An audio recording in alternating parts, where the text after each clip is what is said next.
Let's take a first look, and I took a first run in the Nike ZoomX Invincible Run. It releases in January, $180. It weighs about 9.8 ounces, 278 grams in a US 9. So it's about 12 grams heavier than the Infinity React, but it's said by Nike to be 33% softer. It has a broader platform. It has 4 millimeters more stack height than the Infinity Run. So this is a max cushion shoe. The stability is provided by a broad kind of square heel with a softer kind of clip. There's no long clip as in the Infinity React. I didn't particularly care for that. The upper is a fly knit. The heel counter, unlike some of the recent Nikes, is copiously padded with a good, firm heel counter. The fit is true to size for me. I took them out on a first run along the New Hampshire seacoast, about 5.3 miles. It was a progression run, and I had a great time. Now I'm going to share with you what I found on the run and give you some comparisons. Before we get to that, check out the women's version. Our contributor Sally, who's also going to be reviewing. They come in at 245 grams, 8.6 ounces in her US Women's 8. Okay, as I often do, I'm finishing up here at Cable Beach, late afternoon. So our Invincible Run here with the ZoomX. Let's talk a bit about the fit. No question, true to size. The mesh is similar, I think, to the women's version of the Pegasus. It's not the fly knit of old, which kind of squeeze down on the toes. Plenty of room here. The midfoot is a bit snugger, and I think that's needed because you see the carve out on the medial side, which helps you roll forward. As far as the heel, rock solid. I think maybe the collar, it isn't the Elf, is maybe a touch low. I feel a little bit of pressure, but nothing to worry about. So it's really a fine fit here, a bit more conventional. So unlike a lot of recent Nike, we don't have kind of the fabric collar, the Elf collar, all that kind of stuff. This is just a solid, more conventional hold, if you will, of the upper. And of course, the midsole and outsole play a big role here. Look at that bevel. We'll talk about that in a minute on the ride section. Okay, the first run in the Invincible Run. Yeah, I'm going to give you all the details, but here's the bottom line. Nike has created a true manifestation of where ZoomX should go. So we have bottomless ZoomX here. So it has bounce, but it's more like spring, and it is totally bottomless. They've done a great job here with this shoe. So let's talk a bit about how the ride went on my about 5.25 mile run, about 8:30 pace. It was a progression, so I finished much faster than I started. So first, the heel, very distinctive here. We have a very broad kind of square heel. So what that does is when you land, you feel immediately directed forward. The clip here is actually not a hard plastic like in the Infinity, React Infinity. It's a flexible plastic, almost like rubber. Much better, much shorter, not noticed, and I'm sure it, along with this broad heel, provides quite a bit of stability.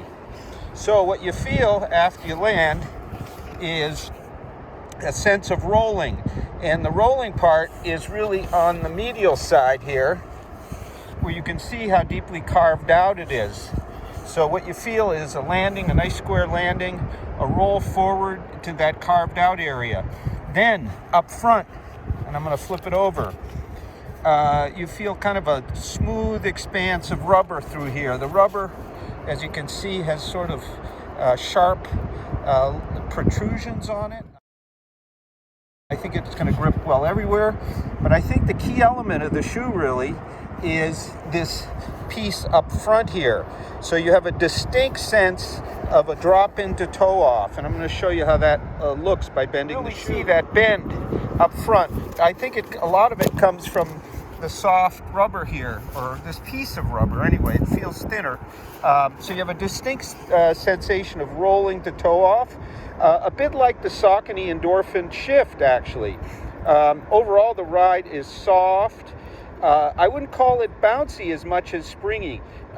Very characteristic of ZoomX, but here we have its full manifestation, really in a giant stack height of about 37 heel, 27 forefoot, 4 millimeters more than the React Infinity with its firmer, duller React foam. You can see the geometry is different on the medial side, that carve out, but also with a little stabilizing element here, I think, at the heel. So you definitely have a stable landing despite all this softness because of the overall geometry. So I mentioned the endorphin shift. It's clearly a comparable shoe.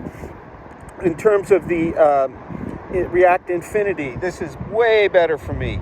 The React Infinity had much longer stiff rails, including on the lateral side. I'm not quite sure why they ever did that. It really got in the way of the shoe. Another one, the React Mylar, also had longer rails, React foam. This is kind of similar in level of cushioning, but much, much more dynamic. So we're going to have full multi-tester review of our Invincible, but so far I'm feeling this is a wonderful sub 10 ounce daily trainer / recovery shoe for those who like a soft, springy, dynamic ride. There's cushion for days here, and I found, due to that kind of rock or roll in, drop in, that I was able to accelerate the last few miles of my run very well. Now it is soft. I did notice a bit of kind of warmth, if you will, over my big toe in that area, really where we have this plate here. Might be due to the softness. We'll really have to see if that caused an issue. It wasn't an issue, but I just happened to notice it. So here you can see a little bit more detail of the collar padding. Very substantial. This isn't the kind of knit thing that just kind of ends with nothing. Real heel counter, substantial tongue, well padded. Lace up was easy, fits good. Just slightly noticed maybe a bit rigid right at the top of the Achilles collar. So Nike has really struck hard here with a max cushion daily trainer that can move along, and they put their wonderful ZoomX in it to really make it pop and sing with a super springy ride. And I felt, given my heart rate, I think the energy efficiency or the energy return here is really good. It is soft, so if you like a firmer ride, you might look at the Tempo next. About equal levels of cushioning, but firmer, kind of more responsive because it has that big air pod. This is really a softie that moves. Very exciting. Thank you very much for watching. We're going to have our full multi-tester review real soon. We hope you'll subscribe to our channel and follow our site, RoadTrailRun.com.